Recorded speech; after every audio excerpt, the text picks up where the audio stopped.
sabar tuh bertahan dalam takdir gitu ya. Reaksi yang terbaik dari keadaan seburuk apapun yaitu minta la haula wala quwata illa billah. Pilot yang mau pesawatnya jatuh itu mayday. Jadi antara payday hari gajian dengan mayday hari kehancuran. Dengan hari kecelakaan. Rambut tipisnya. Jangan begitu kita. Assalamualaikum warahmatullahi wabarakatuh. Teman-teman Psychojo semuanya, dimanapun teman-teman berada, jamaah Psychojo berada, baik itu di pagi hari, siang ataupun malam hari nontonnya ya. Kita bertemu di episode kedua dalam podcast Nasihat Bapak. Ini udah ada Abi. Sehat Abi? Alhamdulillah sehat. Ya, ini kita ada di titik lain dari Sarah Ellen yang tentu nanti teman-teman bisa lihat gambarnya langsung muncul. Ah, ini PR buat editor. Ya, gambarnya langsung muncul, ada kolam renang dan lain sebagainya, bisa teman-teman kunjungi juga dan langsung klik aja lokasinya nanti ya. Jadi kalau liburan sama keluarga ataupun pasangan tercinta bisa aja kesini di Kuningan. Nanti cari Sarah Ellen. Dalam sudut pandang syariat Islam atau aturan Allah dan Rasulnya, apa yang bisa dikaitkan berkaitan hukumnya ketika kita memandang tentang kerja? Yang kerja juga kan Allah sudah firmankan dalam surat Al-Jumu'ah, fantasyiru fil ardi. Itu bagian dari perintah Allah untuk manusia bisa mencari kasabnya, bertebaran di muka bumi, terus menafkahi istri dan anaknya. Itu gimana?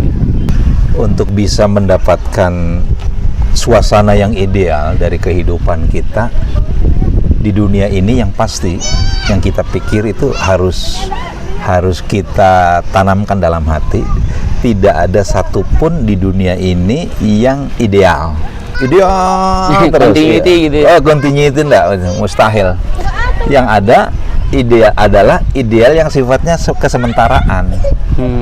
Makanya nanti ada berita-berita dari hadis bahwa kalau di surga nanti kita itu badannya wangi terus, jadi muda gitu. Jadi muda terus, wildanun mukhalladun, selalu muda, 30 tahun terus. Jadi di sana itu konsisten kebaikannya, kenikmatannya konsisten. Di dunia nggak ada. Jadi kalau kita sudah menyadari dari awal, kayak kamu yang baru nikah nih, iya kan? Yang baru nikah itu bukan sepotong cerpen atau sepotong kisah di mana isinya adalah kemesraan terus sampai sampai kalau habis kemesraan pasti ada keresahan. badai. Itu sifat dunia tuh begitu.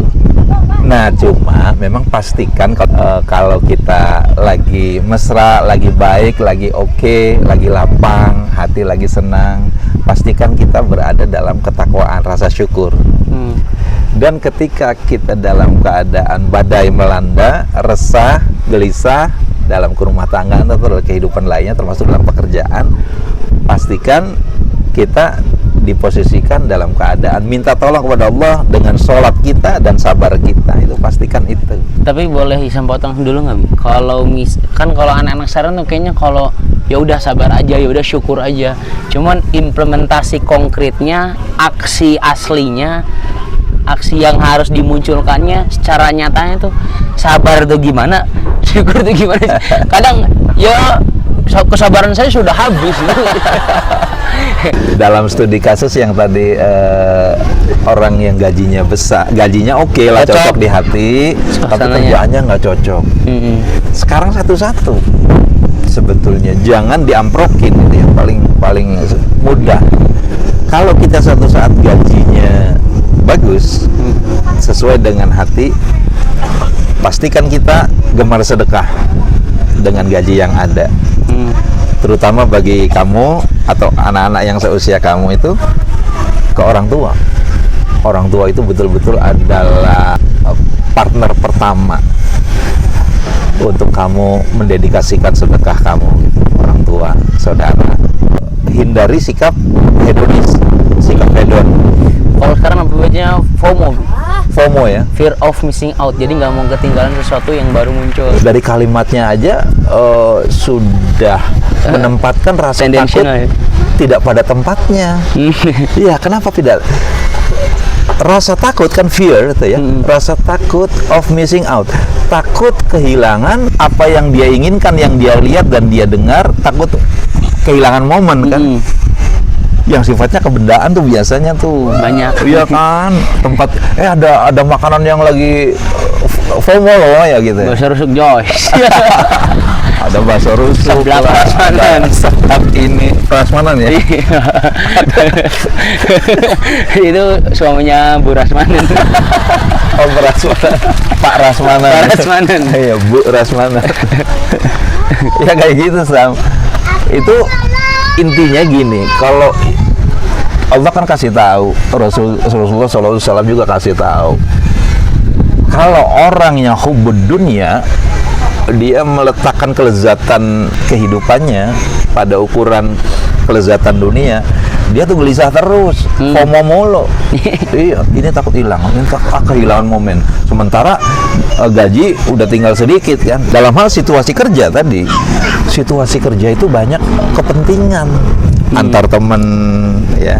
Ada istilah politik kantor, kamu pernah dengar belum? Iya, sering dengar dari teman. Dan itu kembali lagi attitude orang per orang. Temen kita yang bekerja itu juga sangat dipengaruhi oleh interestnya dia pada kedudukan dan jabatan. Pengen jadi SPV, supervisor, pengen jadi apa lagi tuh? Jenjang karir lah ya. Jenjang karir. Akhirnya dia ada istilahnya gimana tuh? Cari muka lah. Iya. Menjilat teori kodok. Teori kodok tahu nggak? Nyembah ke atas, nginjak ke bawah. Kalau kodok tuh kan begitu. Kodok itu kalau mau dia action berjalan, dia tuh caranya adalah dulu ya, iya, tangannya kan ke depan gitu. Iya, tapi kakinya nginjek gitu ya. Sama tuh gaya katak berenang tuh. Jadi ke depan nyembah, ke atasan nyembah, ke bawah nginjek. Dua hal itu kan apa ya? Ini kabut udah turun ya. Terus gini deh, ada satu hal yang lebih penting buat generasi muda sekarang yang seumur-umur kamu. Coba sekarang Indonesia itu dikuasai oleh beberapa orang saja, pelaku ekonomi. Dan mereka itu pebisnis, bukan pegawai. Pegawainya ribuan. Jadi maksudnya cara pandang anak-anak kita sekarang itu jarang yang gemar atau menekuni entrepreneur, wirausaha. Profesi itu bisa apa saja, tapi pastikan suatu saat kita jadi pemilik usaha itu, jadi pebisnisnya gitu. Harus begitu. Ya, jadi dua kata yang selalu bersinggungan tapi nggak pernah ditemukan aksi konkretnya. Jadi kita sering membatasi kalimat-kalimat solusi yang sudah diberikan, dibatasi dengan nafsu kita gitu tuh. Jadi kesabaran itu habis gitu kan. Sabar itu kan kalau kata Allah dan Rasulnya kan batasnya sampai mati ya. Cuman banyak di perfilman, di industri video-video pendek, di semua sosial media lekat banget kesabaran saya sudah habisnya. Ini nggak tahu nih dari mana munculnya, tapi secara tidak sadar jadi paradigma yang melekat di pikiran kita ketika kita menemukan sesuatu yang tidak cocok dengan keinginan hati. Dalam dunia pekerjaan kita menggunakan persepsi Allah tuh lumayan susah gitu. Terus pernah saya membaca satu perkataan imam lumayan deet tapi ngepret kalau kata bahasa Jermannya tuh. Orang yang beriman dan bertakwa, yang takut pada Allah dan taat pada aturan Allah adalah ketika dalam keadaan lapang dan sempit, ia bersikap hal yang sama. Dia bersikap dengan perilaku yang sama, tidak dibedakan. Sementara secara tidak sadar mungkin kita juga sama-sama pernah ngalamin ketika lakdut, kalau bahasa Belgia aja dulu. Lakdut, laka duit, nggak ada uang tuh. Suasana hati tuh redup gitu, Bi. Bingung, pusing, jangan ketawa kameramen. Kameramen lagi nggak punya duit. Redup suasana hatinya, lebih cenderung murung daripada ketika awal gaji gitu. Pas awal gajian hari pertama, hari kedua, listing bayar cicilan tuh langsung muncul semua. Jadi senangnya tuh cuman di hari pas gajian. Besoknya udah megang rambut lagi, kata orang Sunda. Ya saya mah gitu aja, kadang pegang duit, kadang pegang rambut. Jadi itu apa, dinamika kehidupan anak muda memang karena banyak distraksi juga mungkin ya, Bia. Distraksi hari ini dari sosial media yang tidak terbendung dan tidak banyak filter yang tercipta. Jadi bikin kita bingung bersikap gitu, Bi. Konkretnya begini, coba kita ajak jalan-jalan ke Gaza sekarang nih. Nah, Gaza itu contoh yang nyata sekarang nih, contoh yang real gitu. Sekarang kan katanya lagi gencatan senjata. Ya. Bayangin mereka itu sekarang lagi musim dingin, ekstrim dinginnya sekarang nih. Bahkan kita ngelihat itu di tenda-tenda mereka yang dari utara itu balik ke selatan, atau sebaliknya dari selatan ke utara mereka. Setelah ceasefire, setelah gencatan senjata, apa yang terjadi di sana?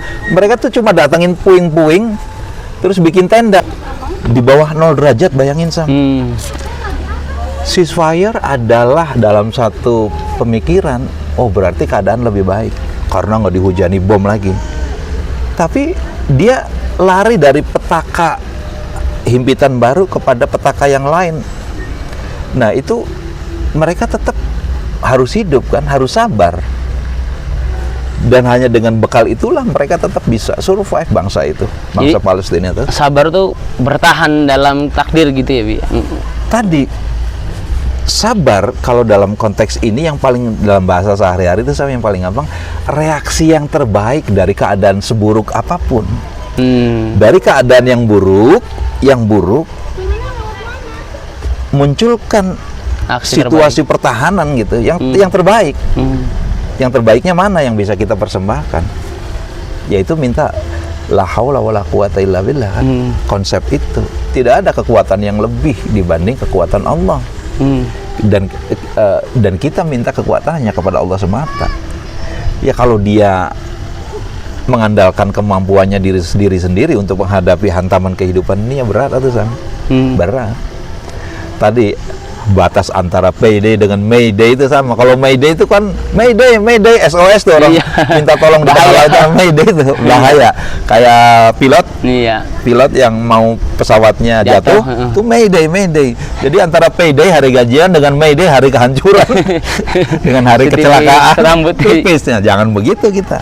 Jangan begitu, ngapain kita diperbudak oleh kehidupan seperti itu. Ya itu dia teman-teman Saikoji semua, berkaitan dengan yang mungkin anak-anak muda zaman sekarang rasakan di generasi Z ya. Atau kalau kata salah satu sumber guru, kalau Ustaz Ucu Najimuddin mengatakan ada lagi di bawah Gen Z itu namanya Gen Strawberry. Itu baru denger juga. Iya, makin asam kehidupannya. Sama mentalnya juga katanya semakin tipis. Nah itu nanti kita akan bahas lebih lanjut lagi bagaimana karakter Gen Z dan Strawberry Gen Z mungkin di episode selanjutnya. Jadi teman-teman juga kalau ada yang mau request berkaitan dengan keresahan fenomena yang terjadi dalam kehidupan teman-teman, bisa tulis di kolom komentar mau request apa yang kita bahas, nanti kita coba dalami dan sama-sama kita diskusi dalam pertemuan episode berikutnya dalam podcast Nasihat Bersama Bapak. Baik, itu aja ya. Terima kasih semuanya yang sudah menonton. Jangan lupa like, comment, and subscribe, dan share sebanyak mungkin ke sanak saudara dan juga grup-grup WA. Assalamualaikum warahmatullahi wabarakatuh.